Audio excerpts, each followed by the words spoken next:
अगर आपको जानना है कि कौन गवर्न करता है इंटरनेट तो आपको जाननी पड़ेंगी 3 चीज़ें।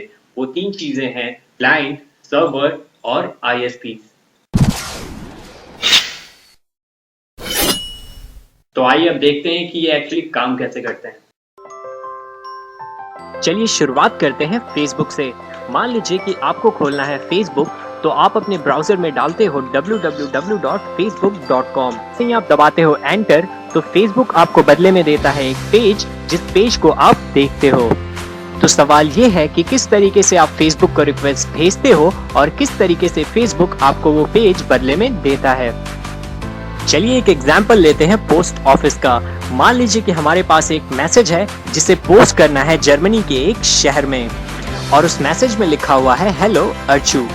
अब वो मैसेज जाएगा पोस्ट ऑफिस के पास और पोस्ट ऑफिस उसे देखेगा कि कहाँ उसे भेजना है। क्योंकि हमें वो मैसेज भेजना था जर्मनी में, तो हमारा पोस्ट ऑफिस उस मैसेज को भेजेगा जर्मनी के उस शहर में जहाँ की एक्चुअली उस मैसेज को पहुँचना था। अब जैसे ही उस पोस्ट ऑफिस को वो मैसेज मिलेगा, वो मैसेज को डिलीवर कर देगा उस जगह पे जहाँ पे एक्चुअली उसे पहुँचना था। बिल्कुल इसी तरीके से आपका इंटरनेट भी काम करता है, बस वो चीजें बदल जाती हैं। पोस्ट ऑफिस का काम करता है आईएसपी, जो रिक्वेस्ट भेजता है उसे बोलते हैं क्लाइंट, और जिसके पास रिक्वेस्ट जाती है उसे बोलते हैं सर्वर।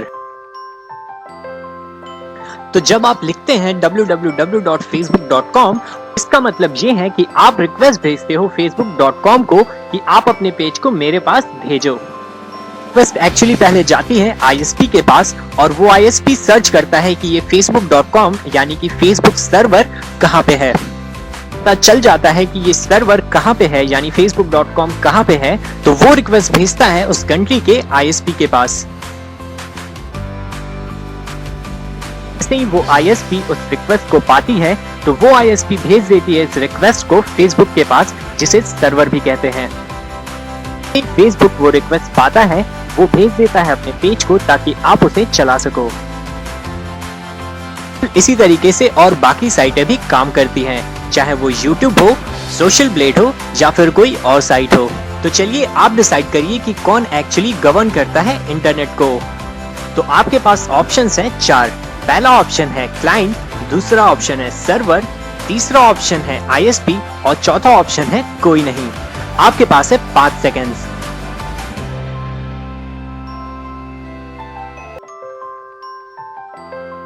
तो चलिए मैं आपको बताता हूं कि कौन सा ऑप्शन सही है। आते हैं पहले ऑप्शन पे। क्लाइंट एक्चुअली नहीं है, आईएसपी भी एक्चुअली नहीं है, सर्वर भी एक्चुअली नहीं है। एक्चुअली सही जवाब है 4th ऑप्शन, यानी कि इंटरनेट को एक्चुअली कोई गवर्न नहीं करता। इंटरनेट एक्चुअली क्लाइंट और सर्वर्स के बीच का एक रिश्ता है, जो कि एक आईएसपी के द्वारा जोड़ा जाता है।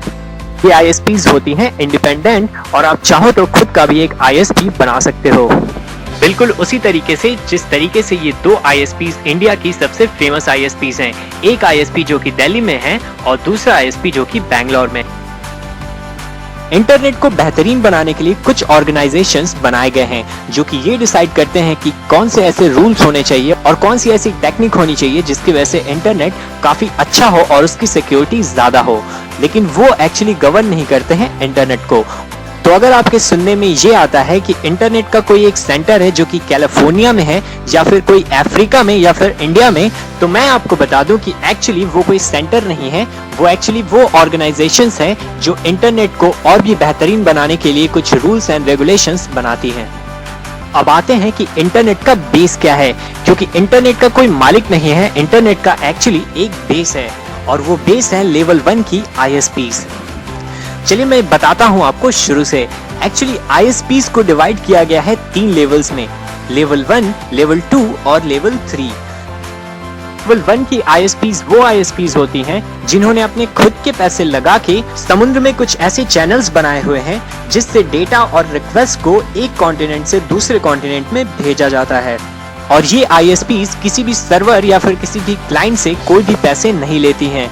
तो इंटरनेट का एक्चुअली कोई मालिक नहीं है, इंटरनेट की बुनियाद है, और इंटरनेट की जो सबसे मजबूत बुनियाद है वो है लेवल 1 की आईएसपीज।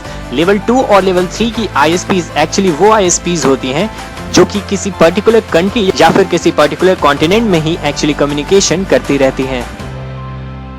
तो अगर आपको ये वीडियो लगी हो अच्छी तो प्लीज हमारे चैनल को कर लीजिए सब्सक्राइब। तो दोस्तों ऐसे ही मैं आपके लिए नए नए नॉलेजफुल और टेक्निकल वीडियोस लाते रहूंगा। आप देखते रहिए टेक्नोलॉजी वर्सेस टेक्नोलॉजी।